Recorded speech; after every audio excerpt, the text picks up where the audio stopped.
ಈ ತರ ಮಿರ್ಚಿ ಬಜ್ಜಿ ಮಾಡಿದ್ರೆ ಮನೆ ಮಂದಿ ಎಲ್ಲ ಇಷ್ಟಪಡ್ತಾರೆ. ಚಿಕ್ಕ ಮಕ್ಕಳು ಕೂಡ ಮೆಣಸಿನ್ಕಾಯಿ ಸಮೇತನೇ ಬಜ್ಜಿ ತಿಂತಾರೆ.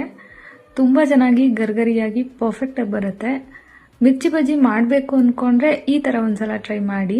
1 ಕಪ್ ಅಷ್ಟು ಕಡಲೆ ಹಿಟ್ಟನ್ನ ತಗೊಂಡಿದ್ದೀನಿ. ಅದಕ್ಕೆ 2 ಚಮಚ ಅಕ್ಕಿ ಹಿಟ್ಟನ್ನ ಸೇರಿಸ್ತಾ ಇದ್ದೀನಿ. ಕಡಲೆ ಹಿಟ್ಟು ಸ್ಟಾಕ್ ಇರೋಂಥದ್ದನ್ನ ತಗೋಬೇಡಿ, ಫ್ರೆಶ್ ಆಗಿರ್ಬೇಕು. ನಂತರ ಕಲರ್ಗೆ ಸ್ವಲ್ಪ ಅರಿಶಿಣದ ಪುಡಿ, ರುಚಿಗೆ ತಕ್ಕಷ್ಟು ಉಪ್ಪು, 1-2 ಪಿಂಚ್ ಆಗುವಷ್ಟು ಕುಕಿಂಗ್ ಸೋಡಾ, ಅರ್ಧ-ಮುಕ್ಕಾಲ್ ಚಮಚ ಆಗುವಷ್ಟು ಅಜ್ವೈನ ಕೈಯಲ್ಲಿ ತಿಕ್ಕಿ ಸೇರಿಸಿದ್ದೀನಿ. ಜೊತೆಗೆ 2 ಚಮಚ ಬಿಸಿ ಎಣ್ಣೆನ ಸೇರಿಸಿ ಚೆನ್ನಾಗಿ ಮಿಕ್ಸ್ ಮಾಡಿಕೊಂಡು ನಂತರ ಸ್ವಲ್ಪನೇ ನೀರು ಹಾಕೊಂಡು ತುಂಬಾ ತೆಳುವಾಗಲ್ದೆ ತುಂಬಾ ಗಟ್ಟಿಯಾಗೂ ಅಲ್ಲದೆ ಮೀಡಿಯಂ ಆಗಿ ಹಿಟ್ಟನ್ನ ಕಲಿಸ್ಕೊಳ್ಬೇಕು. ಸ್ವಲ್ಪ ಹೊತ್ತು ಜಾಸ್ತಿ ಮಿಕ್ಸ್ ಮಾಡಿಕೊಂಡ್ರೆ ಒಂದೇ ಡೈರೆಕ್ಷನ್ ಅಲ್ಲಿ ಚೆನ್ನಾಗಿ ಉಬ್ಬಿ ಬರುತ್ತೆ ಬಜ್ಜಿ. ಈ ಕನ್ಸಿಸ್ಟೆನ್ಸಿ ಇದ್ರೆ ಪರ್ಫೆಕ್ಟ್ ಆಗಿರುತ್ತೆ. 1 ಕಪ್ ಕಡಲೆ ಹಿಟ್ಟಿಗೆ ಅರ್ಧಕ್ಕಿಂತ ಜಾಸ್ತಿ ಕಪ್ ನೀರು ಇಲ್ಲಿ ನಾನು ಬಳಸಿದೆ.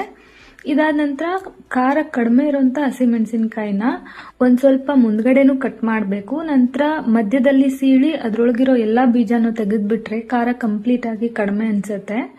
ನಂತರ ಹುರಿದು ಪುಡಿ ಮಾಡಿರೋ 1 ಚಮಚ ಜೀರಿಗೆ ಪುಡಿ, ಒಂದ್ ಸ್ವಲ್ಪ ಉಪ್ಪು ಹಾಕಿ ಮಿಕ್ಸ್ ಮಾಡಿ ಮೆಣಸಿನಕಾಯಿ ಒಳಗೆಲ್ಲ ಸವರ್ಕೊಂಡು ಈ ತರ ಹಿಟ್ಟಲ್ಲಿ ಅದ್ದಿ ಚೆನ್ನಾಗಿ ಕಾದಿರೋ ಎಣ್ಣೆಲಿ ಗರ್ಗರಿ ಆಗೋವರೆಗೂ ಫ್ರೈ ಮಾಡಿದ್ರೆ ಆಯ್ತು.